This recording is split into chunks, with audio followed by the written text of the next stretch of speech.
Vivimos en tiempos inciertos, donde los desastres naturales, el crimen, la violencia y las epidemias van en aumento. Los seres humanos viven con inseguridad y temor. En el libro de Apocalipsis encontramos respuestas a nuestros temores e inseguridades. Nos revela el pasado, el presente y el futuro, pero sobre todo, el Apocalipsis es la revelación de Jesucristo.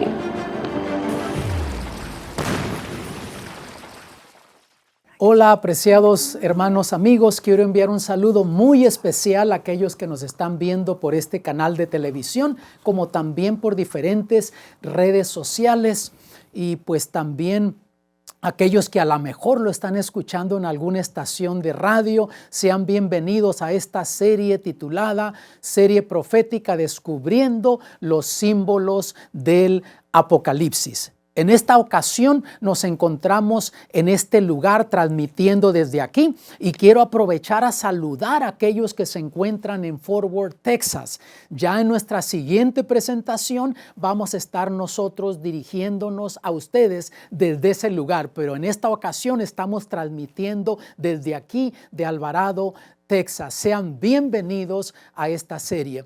Y el tema que vamos a estar presentando en esta ocasión se titula La caída de Babilonia, la parte 1. Ya en nuestra siguiente presentación vamos a estar viendo la parte 2 de este mensaje de la caída de Babilonia. Ya hemos estado comentando en esta serie que el libro de Apocalipsis está dividido en dos partes, la parte histórica y la parte escatológica. Para poder entender el libro de Apocalipsis, tenemos que entender cómo es que está estructurado el libro. Capítulos 1 al 14 de Apocalipsis tienen lo que se le llama la parte histórica. Tiene que ver con la historia de la iglesia, comenzando desde el primer siglo, avanzando en la historia hasta que por fin llegamos al tiempo en el que estamos viviendo y por fin cuando Jesús aparece en gloria por su iglesia. Lo que tú lees en los capítulos 1 al 14 de Apocalipsis, prácticamente todo ya se ha cumplido. Queda muy poco por cumplirse. Ahora cuando pasas a la parte escatológica, o sea, lo que tiene que ver con eventos del fin, capítulos 15 al 22, de eso nada se ha cumplido todavía. Pero una vez que se comienzan a cumplir esos eventos, se cumplen rápida y dramáticamente y Jesús aparece en gloria por su iglesia. Tanto la parte histórica como la parte escatológica tienen 4 divisiones principales y también hay algunas subdivisiones que ya hemos estado estudiando. En esta ocasión, el mensaje de la caída de Babilonia descubrimos que se encuentra comenzando con el principio del capítulo 17 y se extiende hasta el fin del capítulo o el capítulo 19, versículo 10. Allí tienes lo que es el mensaje de la caída de Babilonia. Vamos a ir a Apocalipsis 18, 23 y vamos a leer lo que aquí nos dice y después regresaremos a retomar comenzando cronológicamente desde el principio del capítulo 17. Y aquí nos dice, luz de lámpara no alumbrará más en ti, ni voz de esposo y de esposa se oirá más en ti. ¿De qué nos está hablando aquí? Está hablando de la luz de lámpara o lámpara que no alumbrará. Está hablando de la palabra de Dios. ¿Dónde no iba a alumbrar? Está hablando de Babilonia.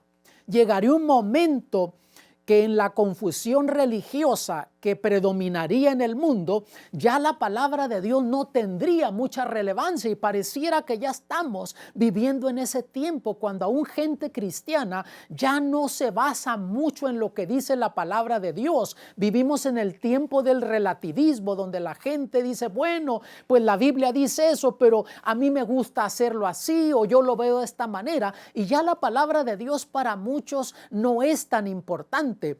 Noten, ahora vean los siguiente, nos termina diciendo aquí: porque tus mercaderes eran los grandes de la tierra, pues por tus hechicerías fueron engañadas todas las naciones. Por lo tanto, vemos que el libro de Apocalipsis nos está prediciendo un gran engaño. Llegaría el momento cuando miles y millones de personas serían engañadas al entrar a la iglesia las falsas enseñanzas de la antigua Babilonia. Aquellas prácticas paganas que prevalecieron, que predominaron en esa cultura antigua de Babilonia, se infiltrarían en el cristianismo al fin del tiempo. Vamos a leer también en el capítulo 18, versículos 1 y 2, y noten lo que dice: y después de estas cosas vi otro ángel descender del cielo, teniendo grande potencia, y la tierra fue alumbrada de su gloria. Y clamó con fortaleza en alta voz, diciendo: caída es la grande Babilonia. Y es cierto, amigos, el capítulo 18 nos habla de un gran engaño. Pero noten ustedes también que aquí en los versículos 1 y 2 del capítulo 18 nos habla de que la tierra sería iluminada con la gloria de Dios. O sea, la verdad de Dios al fin va a prevalecer. Las personas tendrán la oportunidad de ser iluminadas con la verdad de Dios, y Babilonia, la confusión religiosa que predomina en el mundo, va a caer. Por fin la verdad de Dios va a triunfar. Entonces vamos a descubrir que si tú vas, por ejemplo, al país de Irak, ahí descubres que al sur de Bagdad están las ruinas de lo que fue la antigua Babilonia. Ahora es un lugar arqueológico. Tú viajas allí y descubres ruinas de lo que fue esa grande ciudad.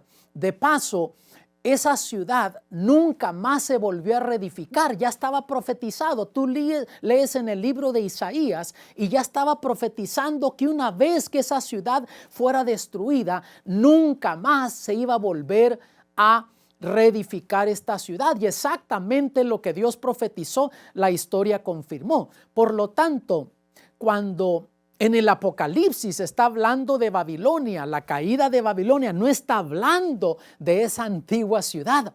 De hecho, cuando Juan recibió esa visión, ya hacía más de 600 años que esa ciudad se encontraba en ruinas. La ciudad de Babilonia tuvo su origen cuando Dios confundió las lenguas en la torre de Babel. Tú vas al tiempo después del diluvio y descubres que las generaciones de Noé comenzaron a construir una grande ciudad. Comenzaron a hacer una grande torre.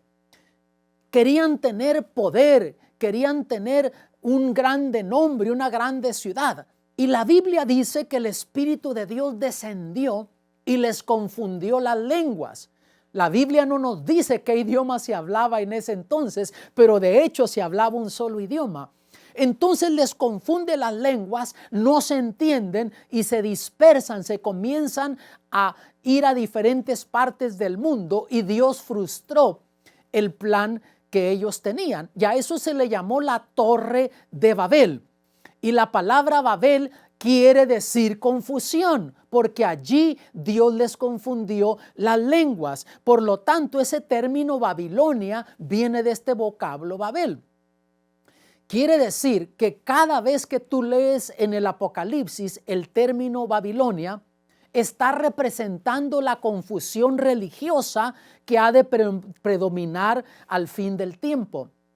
Vamos a ir entonces al capítulo 17 del libro de Apocalipsis, donde comienza este mensaje de la caída de Babilonia. Y vamos a descubrir que allí se menciona la condenación de la gran ramera, así le llama. Habla de una mujer, pero no como la mujer que se menciona en el capítulo 12 de Apocalipsis, que ya estudiamos. Una mujer pura, vestida del sol, que simboliza la iglesia de Cristo. Aquí está hablando de otra mujer. Y esta mujer la identifica el apóstol Juan como una mujer ramera, prostituta. La pregunta es, ¿qué es lo que simboliza una mujer en la profecía bíblica? Bueno, no tenemos que inventar. Vamos a dejar que la misma Biblia se interprete a sí misma. Si vamos a lo que escribe el apóstol Pablo en 2 de Corintios 11:2, leemos lo siguiente: pues que os celo con celo de Dios, porque os he desposado a un marido para presentaros como una virgen pura a Cristo. Aquí el apóstol Pablo está hablando de la iglesia cristiana y nos dice que está preparando a la iglesia para presentársela a Cristo como una iglesia pura, sin mancha. Por lo tanto, en el Apocalipsis, una mujer representa iglesia. Y en este caso está hablando el apóstol Pablo de una mujer pura, de esa mujer que se menciona en Apocalipsis 12 vestida del sol, o si está hablando de la iglesia de Cristo. Pero ahí en Apocalipsis capítulo 17 no está hablando de esa mujer, habla de otro tipo de mujer. Y veamos entonces los versículos 1 y 2. Vean lo que dice. Vino entonces uno de los 7 ángeles que tenían las 7 copas y habló conmigo diciendo: ven acá y te mostraré la condenación de la grande ramera, la cual está sentada sobre muchas aguas, con la cual han fornicado los reyes de la tierra, y los que moran en la tierra se han embriagado con el vino de su fornicación. Interesante, aquí hay varios simbolismos proféticos. Para comenzar, notas que esta mujer que representa una iglesia está sentada sobre muchas aguas. Y ya en un estudio pasado descubrimos que en el mismo capítulo 17, versículo 15 de Apocalipsis, dice que aguas en profecía representan muchedumbres, naciones, pueblos, lenguas. Quiere decir que de la mujer, la iglesia que está simbolizada aquí, es una iglesia que tiene influencia mundial en las grandes poblaciones, en las grandes naciones y pueblos. Y noten ustedes que también dice que ha fornicado con los reyes de la tierra. Los reyes de la tierra son un símbolo de líderes políticos que hacen alianza con esta iglesia.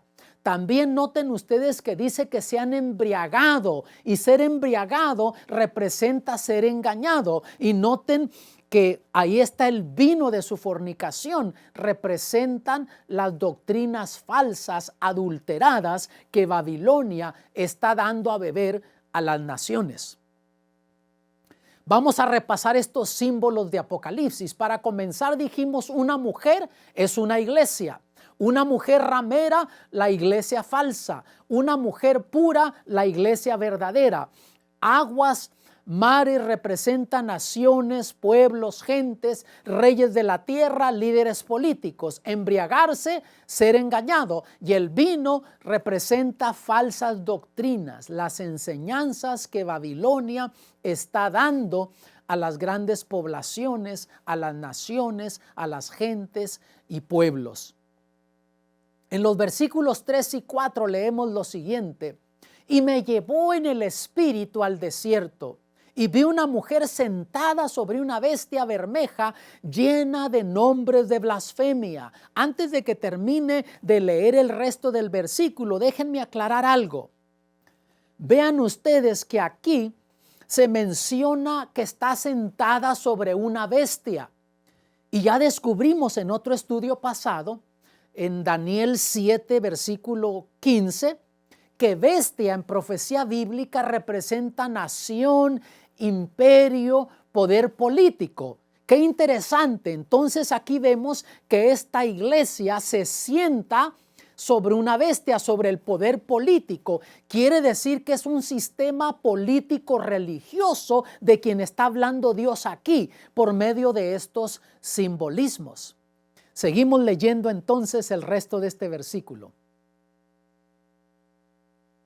Y la mujer estaba vestida de púrpura y de escarlata y dorada con oro y adornada de piedras preciosas y de perlas. Déjenme detenerme aquí un poco. Y saben que hay gente que piensa que para poder adorar a Dios en su plenitud, tiene que estar en un templo suntuoso, un templo majestuoso, un templo adornado.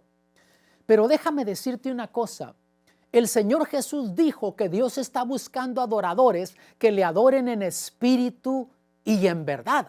Yo he conocido congregaciones, por ejemplo, en el África. Yo he estado en el África y por la condición económica en algunos lugares no tienen los recursos para construir un templo, como a lo mejor el que tú tienes, donde tú adoras semana tras semana. Pero se reúnen debajo de un grande árbol, bajo esa sombra, o hacen una enramada y ahí dedican ese lugar para el servicio, para adoración del Señor. Y si esa gente adora en espíritu y en verdad, ahí está la presencia de Dios con ellos. Ahora, tú le ofreces lo mejor que puedes a Dios. Y si lo mejor que puedes ofrecerle a Dios es ese templo que tú tienes, aunque no sea majestuoso, suntuoso, con todo, ahí está la presencia de Dios, si tú adoras en espíritu y en verdad. Y el versículo concluye de esta manera: teniendo un cáliz de oro en su mano, lleno de abominaciones y de suciedad de su fornicación.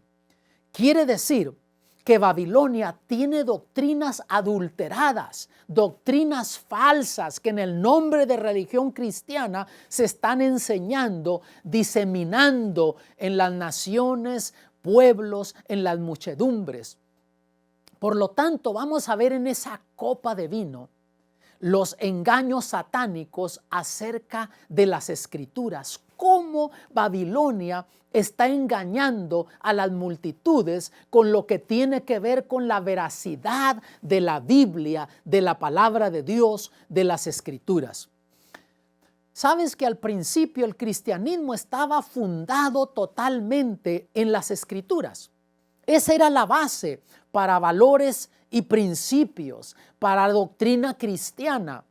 Pero hemos descubierto que al pasar el tiempo se ha ido perdiendo eso. De hecho, el apóstol Pablo, ya escribiéndole a Timoteo, profetiza que llegaría el momento en la historia cristiana que esto sucedería. Si tú vas a 2 de Timoteo, capítulo 4, versículo 4, lees lo siguiente: y apartarán de la verdad el oído y se volverán a las fábulas. Notas, apartarían el oído de lo que dice la palabra de Dios, la Escritura, y más bien se iban a ir a las fábulas, a las tradiciones de hombres, a las enseñanzas y mandamientos de hombres, en vez de fundar sus valores y principios y creencias en lo que dice la palabra de Dios.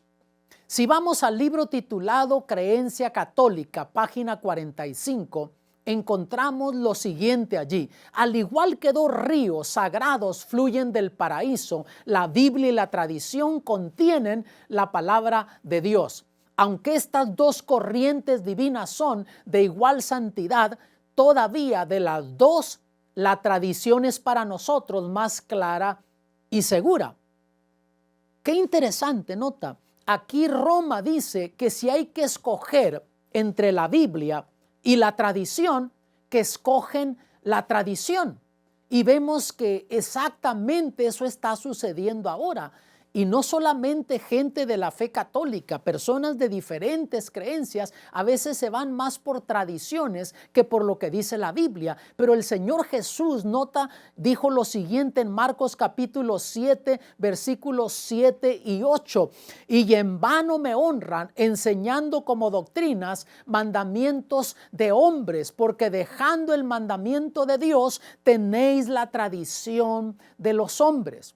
El Señor Jesús le estaba hablando a un grupo de personas que conocían la voluntad de Dios, pero con todo se estaban apegando, aferrando a tradiciones humanas porque eran más populares que lo que la palabra de Dios decía. Y hoy por hoy vemos que también la gente vive igual.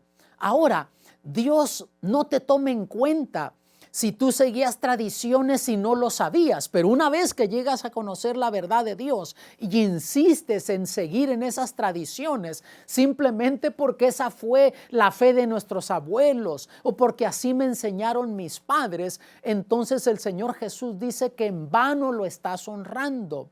De hecho, la Biblia nos dice que pecado está en el que sabe hacer lo bueno y no lo hace. Mientras no lo sabes, Dios no te lo toma en cuenta. Pero una vez que llegas a conocer lo que Dios dice y con todo te aferras a esas tradiciones, entonces el Señor Jesús dijo que en vano lo estás honrando. En el libro de Juan 17:17, mira lo que dijo el Señor Jesús: santifícalos en tu verdad, tu palabra es verdad. Quiere decir que entonces nuestra única guía tiene que ser la palabra de Dios, así como lo fue para los cristianos en el primer siglo. Basaron su fe, basaron sus principios, sus valores en lo que la palabra de Dios decía. Tiene que seguir siendo así para ti y para mí. ¿Por qué? Porque las tradiciones cambian, los sentimientos cambian, pero la palabra de Dios siempre sigue siendo la misma. Vamos a ver también en esa copa de vino el engaño de Satanás en cuanto a la salvación. La salvación que para ti, para mí es importante. Con todo, vamos a ver qué nos dice.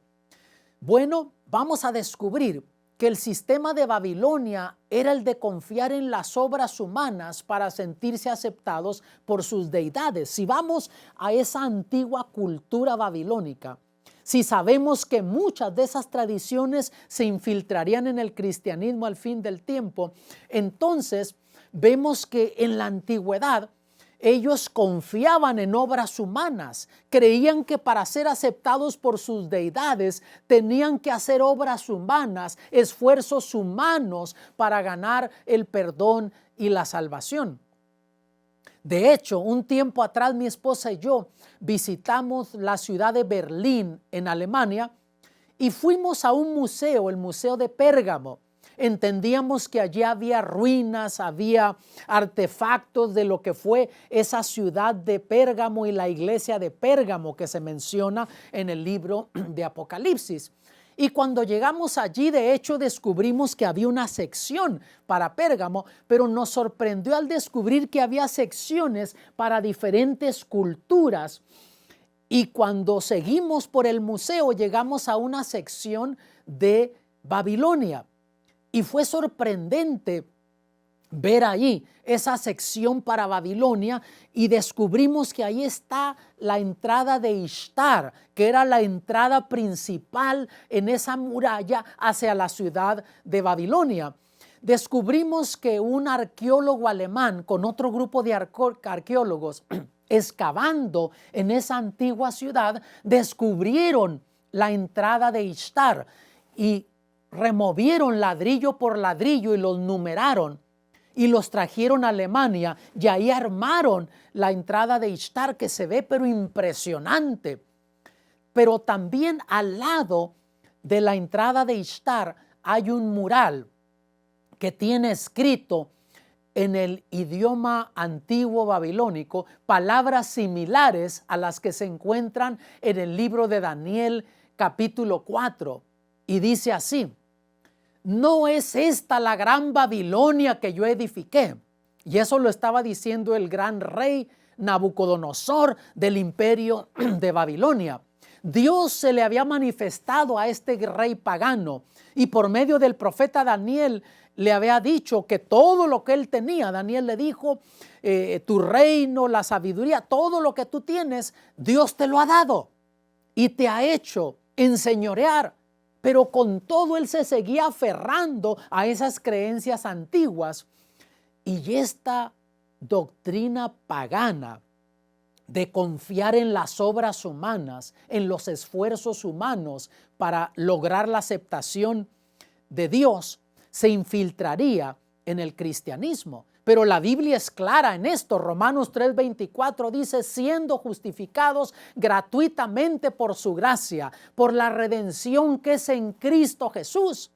¿Cómo somos nosotros justificados? Gratuitamente. Es un regalo que Dios nos da. Incluso en Efesios 2, versículos 8 y 9 dice, porque por gracia sois salvos por la fe. ¿Cómo somos salvos? Por gracia, un regalo que Dios nos da. La fe, bueno, es la parte nuestra, creerlo, decir, Señor, yo no merezco, pero gracias porque en Jesús me has dado salvación, me has amado, me has perdonado. Y noten, y esto no de vosotros, pues es don de Dios, no por obras, para que nadie se gloríe. Quiere decir que las obras humanas, por más buenas que son, no nos ganan la salvación. Tú y yo, si llegaremos al cielo, será no por lo que nosotros hagamos, sino por lo que Cristo Jesús hizo por nosotros en la cruz del Calvario. Las penitencias, las indulgencias no nos compran la salvación. De hecho, en un estudio pasado ya descubrimos que nosotros, al ser salvos por gracia, entonces damos frutos de arrepentimiento, o sea, comienzan las buenas obras, pero no como el medio para alcanzar la salvación, sino son el producto, el fruto de una vida salvada en Cristo. Porque por obras, dice, nadie se va a justificar delante de Dios. ¿Estamos claros en eso? Muy bien. Vamos a ver también en la copa de vino los engaños satánicos en cuanto a la intercesión.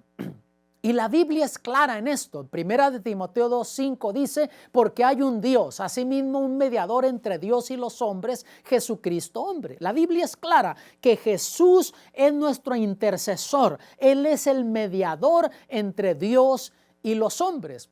Pero ¿sabes tú que regresando de nuevo a esa cultura antigua, el sistema babilónico enseñaba que sus sacerdotes intercedían por el pueblo ante sus deidades? O sea, la gente no se podía acercar directamente a Dios. Tenía que depender de sacerdotes que mediaban, intercedían por ellos, y esas deidades entonces eventualmente intercedían por ellos ante el dios principal, que era el dios Baal-Marduk. Y de hecho tenían ellos imágenes de las diferentes deidades, y ellos sentían que al adorar a esas imágenes de esa forma, ellos estaban siendo entonces representados ante el dios Baal-Marduk. Y vemos que esa enseñanza falsa se también infiltró en el cristianismo. Hasta antes de que entrara Constantino como emperador de Roma, el cristianismo no utilizaba imágenes en el culto. Fue después de eso, ya por ahí del año 303 en lo adelante, que comenzaron a utilizar imágenes en el culto. Y noten lo que dice Éxodo 20, versículos 4 y 5, no te harás imagen ni ninguna semejanza de cosa que esté arriba en el cielo, ni abajo en la tierra, ni en las aguas debajo de la tierra. No te inclinarás a ellas, ni las honrarás. Entonces estamos claros lo que dice la palabra de Dios, que las imágenes no son el medio de acercarnos a Dios. Utilizar a otro ser humano como intercesor por nosotros no es el medio de acercarnos a Dios. Nosotros podemos ir directamente a Dios, como lo dice el apóstol Pablo en Hebreos capítulo 4, por ahí versículos 14 al 16, y nos anima a que nos lleguemos confiadamente al trono de la gracia, y nos recuerda que Jesús, Él es nuestro intercesor. Él está mediando entre Dios y los hombres. Vamos a ver también en esa copa de vino el engaño satánico respecto al sábado, al día del Señor. Y yendo al libro de Ezequiel, capítulo 8, versículo 16, Dios le muestra en visión algo interesante al profeta Ezequiel. De paso, cuando Dios le dé esa visión a Ezequiel, él se encuentra exiliado en Babilonia, así como estaba también el profeta Daniel. Fueron contemporáneos estos dos profetas. Pero Dios le da una visión de lo que está sucediendo en la ciudad de Jerusalén, en el templo. Y vean cómo dice, y metióme en el atrio de adentro de la casa de Jehová. Y he aquí junto a la entrada del templo de Jehová, entre la entrada y el altar, como 25 varones, sus espaldas vueltas al templo de Jehová y sus rostros al oriente, y encorvábanse ante el nacimiento del sol. Noten que eran 25 varones, hombres judíos, y estaban en el templo, pero estaban haciendo ¿qué? estaban participando de una ceremonia pagana de Babilonia, que era adorar al dios Sol en el primer día de la semana, lo que llamaríamos ahora nosotros domingo.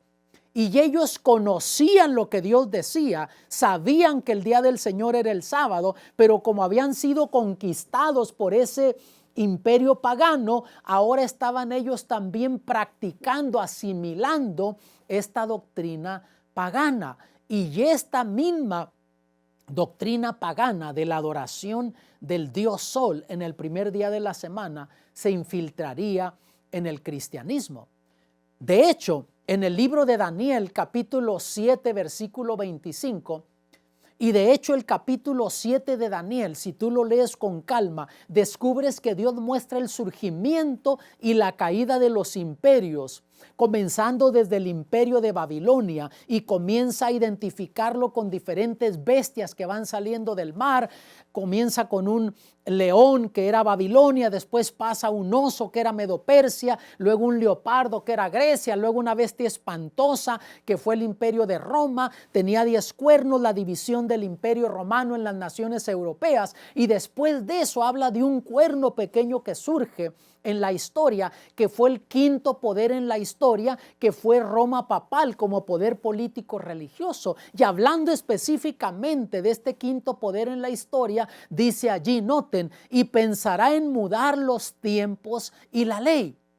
O sea que este sistema político religioso cambiaría los mandamientos de Dios. Y si vamos al libro titulado Canon y Tradición, página 263, leemos lo siguiente: la autoridad de la iglesia no puede estar atada a la autoridad de las escrituras, porque la iglesia ha cambiado el sábado al domingo, no por mandato de Cristo, sino por su misma autoridad. Y Roma reconoce que la observancia del domingo, del primer día de la semana, no es bíblico. Tú no lo encuentras en ninguna parte de la Biblia, pero dice que pues la tradición presenta eso, y como la iglesia tiene autoridad sobre la escritura, pues ellos eligen la tradición.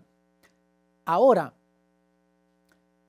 la observancia del sábado tiene una lección para nosotros muy importante, que Dios quiere que nunca olvidemos, porque al observar el sábado reconocemos a Dios como creador de todas las cosas. Tú vas al libro de Génesis y descubres que ahí en el mismo jardín del Edén Dios estableció la observancia del sábado, y era justamente eso. Después en los 10 mandamientos, en el cuarto mandamiento, Dios dice: acuérdate de santificar el día de reposo, y nos da la razón del por qué, porque Él hizo todas las cosas en 6 días y reposó el séptimo día, lo bendijo y lo santificó. Y Dios sabía que mientras el ser humano no se olvidara de ese cuarto mandamiento, no se olvidara del sábado de la creación, nunca se olvidaría de Él como el creador de todas las cosas. De hecho, en Ezequiel 20:20, Dios nos dice lo siguiente: y santificad mis sábados,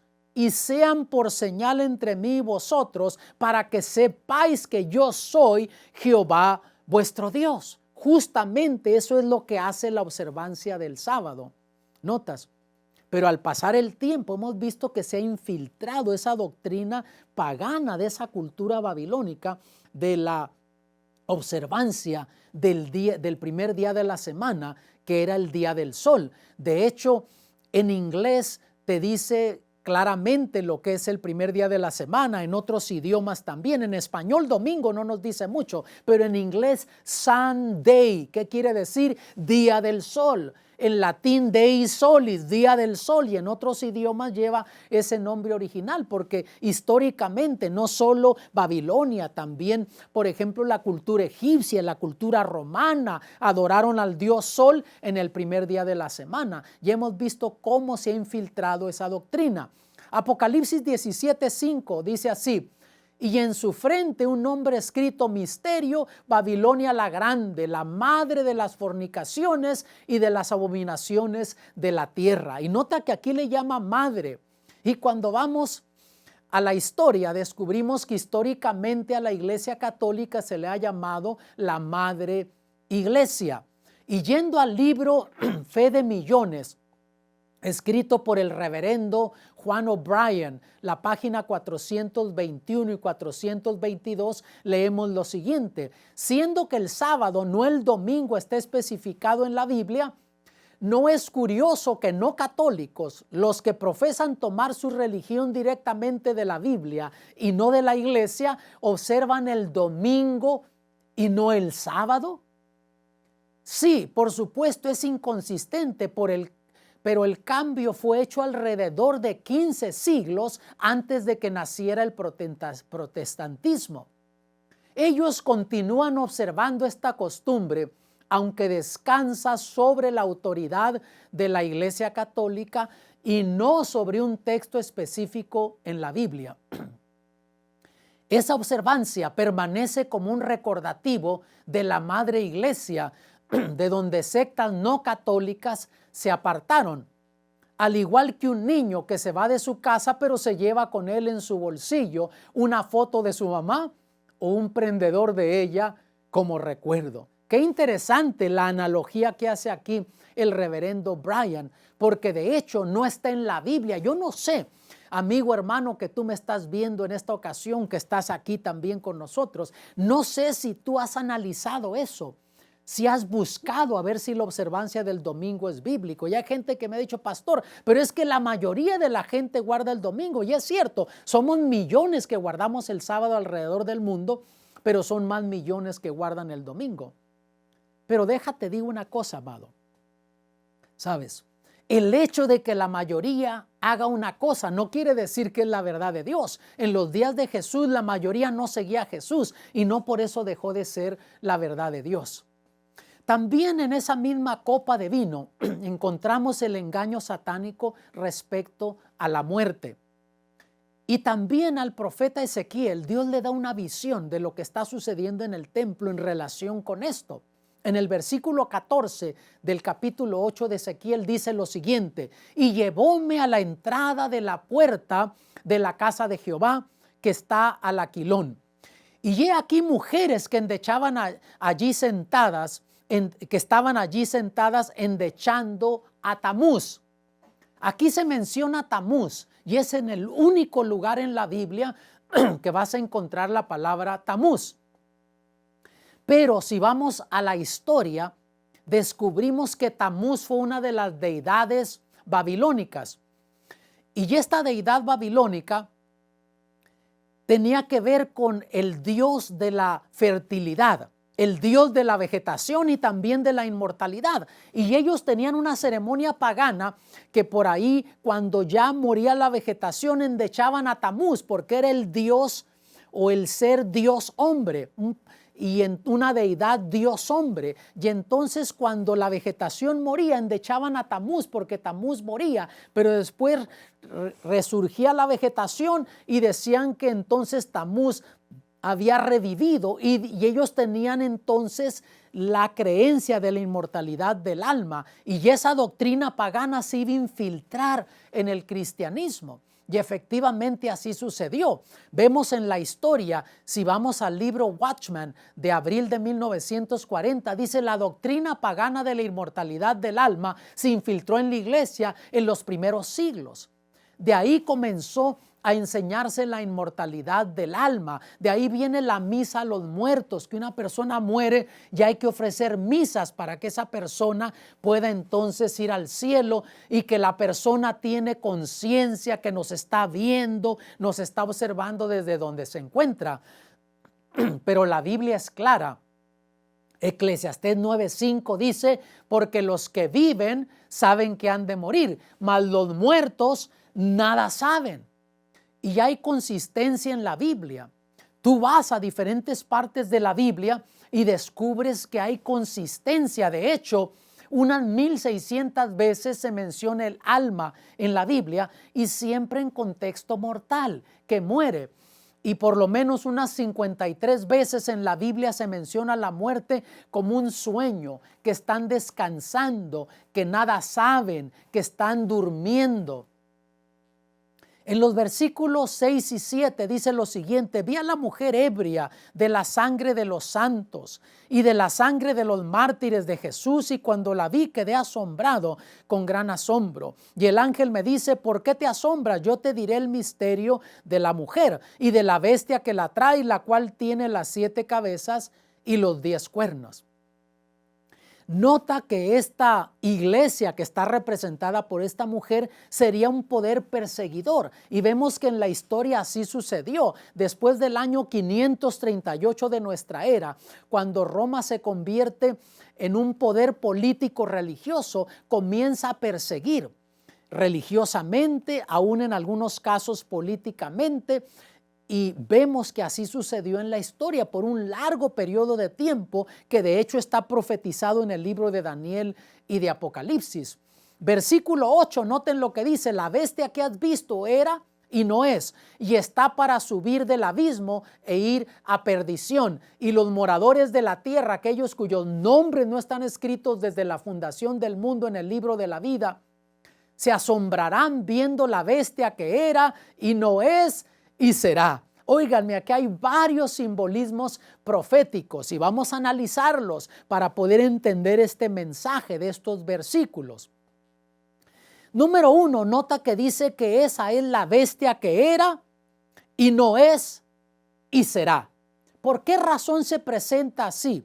Bueno, para comenzar, era porque Roma papal reinó como poder político religioso desde el año 538 y se extendió hasta el año 1798, un periodo de 1260 años, que de paso se menciona en la profecía bíblica, tanto en el libro de Daniel como en el de Apocalipsis, con diferentes terminologías, pero siempre hablando de ese periodo de tiempo. Y siempre que se menciona eso en la profecía bíblica, se menciona en conexión con el surgimiento de ese poder político religioso, Roma papal. Pero perdió el poder político en el año 1798. En un estudio pasado ya lo mencionamos, cuando surgió la Revolución Francesa y Napoleón mandó a su general Berthier y se llevó exiliado al Papa Pío VI a Francia, y allá murió y perdió el poder político Roma. Pero la profecía dice entonces que ya no es, porque fue por un periodo de tiempo del 1798 hasta el año 1929 que no tuvo poder político. Pero entonces también dice que será. ¿Por qué razón? Porque en el año 1929, con el tratado que se hizo en el Vaticano con Mussolini, volvió a tener poder político, y de paso se estableció la autonomía para el Vaticano, que es un gobierno independiente dentro del país de Italia. Versículos 9 y 10, esto para la mente que tenga sabiduría. Las 7 cabezas son 7 montes sobre los cuales se sienta la mujer, y son 7 reyes, los 5 son caídos, el uno es, el otro aún no ha venido, y cuando viniere es necesario que dure breve tiempo. También aquí estos versículos están llenos de simbolismos proféticos. Vamos a analizarlos. Para comenzar, dice que las 7 cabezas son 7 montes. Ya hay personas que le dan la interpretación, la aplicación profética a eso, y dicen, bueno, alrededor de Roma tiene 7 montañas, deba de estar hablando de eso, pero también dice que son 7 reyes. Ahora, monte en profecía bíblica representa reino, imperio. En el libro de Jeremías te lo dice, en el libro de Daniel también te lo dice, y dice que son 7 reyes, los 5 son caídos, el uno es, el otro aún no ha venido. Ahora, hay personas que dicen, bueno, son 7 papas, y lo aplican ya desde papas anteriores. Decían, este es el 7º, ya ha venido. Pero sabes, murió ese papa, viene otro y ajustan la profecía. Pero si nosotros lo estudiamos en el contexto profético, como Dios muestra el surgimiento y caída de los imperios en la profecía bíblica, vamos a descubrir que tiene más sentido. Por ejemplo, yendo al libro de Daniel, se menciona ese primer poder en la profecía bíblica que fue Babilonia, reinó hasta el año 539 por medio del león, luego venía Medo-Persia el segundo, después el tercero Grecia, el cuarto Roma pagana, se divide el imperio romano y surge el quinto poder que fue Roma papal, que reinó hasta el año 1798 de nuestra era. Y en la profecía bíblica, cuando se habla del fin del tiempo, se usa como base el año 1844, cuando comenzó el juicio investigador en el cielo, conforme las profecías de Daniel y las profecías de Apocalipsis. Por eso en Apocalipsis capítulo 14, versículos 6 y 7, nos dice que nosotros ahora estamos viviendo en la hora del juicio de Dios. Y para ese tiempo dice que estos 5 ya serían caídos. El sexto todavía sería, y estudiamos en un estudio pasado que ese séptimo poder fue el comunismo ateo, que surge en la historia en el año 1798, simbolizado por esa bestia espantosa que sale del abismo que se menciona en el capítulo 11 de Apocalipsis, y que ya para el año 1991, cuando cae la Unión Soviética, prácticamente desapareció. Pero la profecía dice que todavía sería, porque todavía hay residuos del comunismo en algunas partes del mundo. Pero entonces el séptimo dice que todavía no ha venido, pero cuando viniere es necesario que dure ¿cuánto tiempo? Breve tiempo. ¿Por qué razón? Porque entonces Jesús aparece en gloria por su iglesia. Y ese otro poder, esa otra bestia que surge en la historia, es la segunda bestia de Apocalipsis 12, de Apocalipsis 13, que surge de la tierra, y descubrimos en un estudio pasado que era los Estados Unidos de América, y dura breve tiempo, porque entonces Cristo Jesús aparece en gloria por su iglesia. El versículo 11 dice: la bestia que era y no es también el octavo, y es de entre los 7 y va a la perdición. Interesante que aquí se menciona como octavo, pero dice que es de entre los 7 porque ya había existido, y dijimos que perdió el poder político, pero después lo vuelve a retomar, y entonces se menciona como que es un octavo, pero es de entre los 7. Versículos 12 al 14: y los 10 cuernos que has visto son 10 reyes que aún no han recibido reino, pero por una hora recibirán autoridad como reyes juntamente con la bestia. Estos tienen un mismo propósito y entregarán su poder y su autoridad a la bestia. Pelearán contra el Cordero y el Cordero los vencerá, porque Él es Señor de señores y Rey de reyes, y los que están con Él son llamados y elegidos y fieles.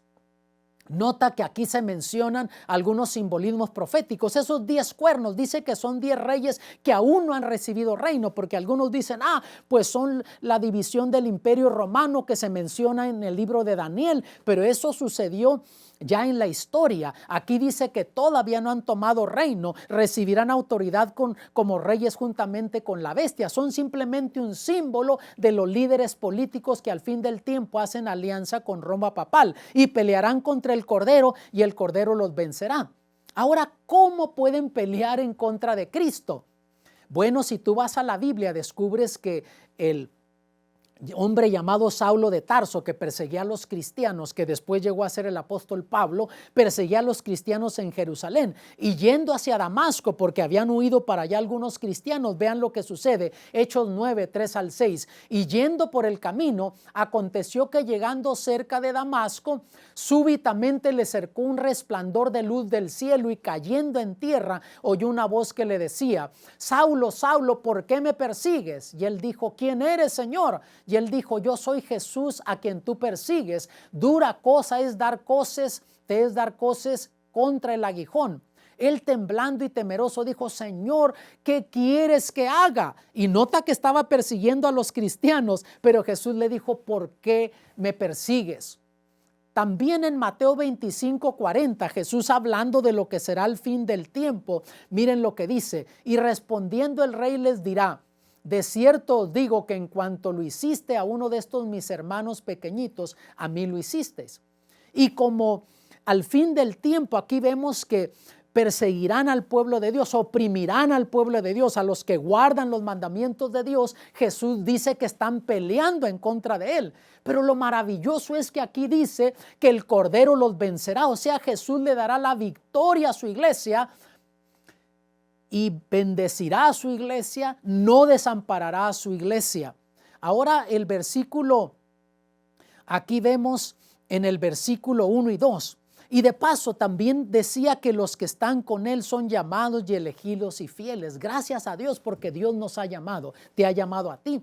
Y por la gracia de Dios, al Él elegirnos, nos va a habilitar, nos va a dar el poder para que podamos ser fieles. Y en Apocalipsis 12:11, ahí dice dónde está la victoria, hablando del diablo que le hace la guerra al pueblo de Dios que guarda los mandamientos de Dios. Dice allí, estos le han vencido por medio de la sangre del Cordero. Es tu única esperanza, mi única esperanza para salir victoriosos. Ahora vamos al capítulo 18 y dice así: y después de estas cosas vi otro ángel descender del cielo, teniendo grande potencia, y la tierra fue alumbrada de su gloria, y clamó con fortaleza en alta voz diciendo: caída es la grande Babilonia. Ya está profetizado que Babilonia va a caer, va a ser iluminada la tierra con la verdad de Dios. La gente tendrá oportunidad de conocer y esos errores van a ser desenmascarados. Y en el versículo 4 dice: salid de ella, pueblo mío, porque no seáis partícipes de sus pecados y que no recibáis de sus plagas.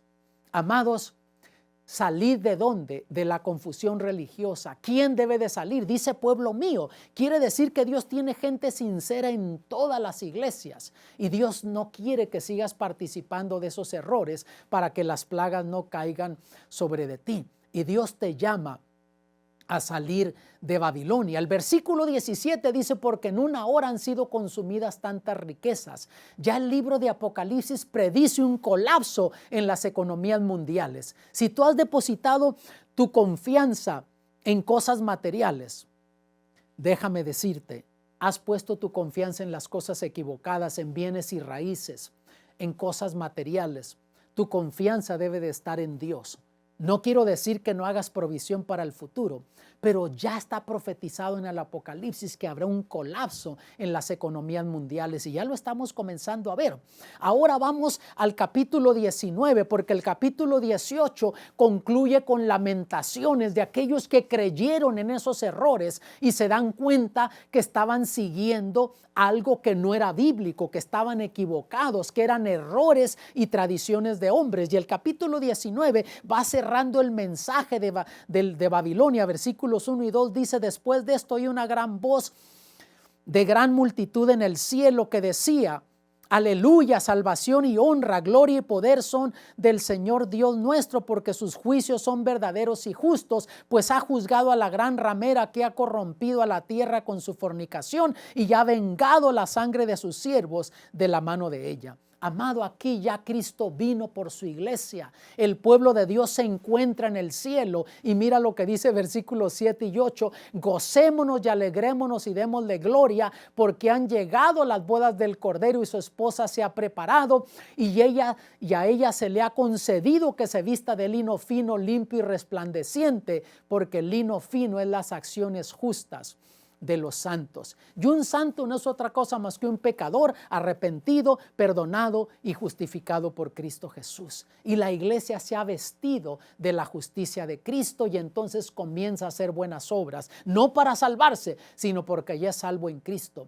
Y entonces el versículo 9 dice lo siguiente: y el ángel me dijo: escribe, bienaventurados los que son llamados a la cena de las bodas del Cordero. Y me dijo: estas son palabras verdaderas de Dios. Bienaventurado. Dios quiere que tú seas bienaventurado. Dios te está llamando para que vengas y participes ese día de las bodas del Cordero. Y el versículo 10 cierra el mensaje de Babilonia y dice así: yo me postré a sus pies para adorarle. Y él me dijo: mira, no lo hagas, yo soy consiervo tuyo y de tus hermanos que tienen el testimonio de Jesús. Adora a Dios, porque el testimonio de Jesús es el espíritu de la profecía. Y nota que él dice: yo me mostré para adorarlo. Juan quería adorar al ángel, pero el ángel le dijo: no me adores a mí, adora a Dios. Y dice que el testimonio de Jesús es el espíritu de la profecía. Quiere decir que al fin del tiempo se va a manifestar ese don en la iglesia. Proverbios 29:18, sin profecía el pueblo se desenfrena, mas el que guarda la ley es bienaventurado. Quiere decir que si algo va a ser ese don que se va a manifestar en el pueblo de Dios, nos va a llevar a guardar los mandamientos de Dios, nos va a ayudar y guiar a seguir la palabra de Dios.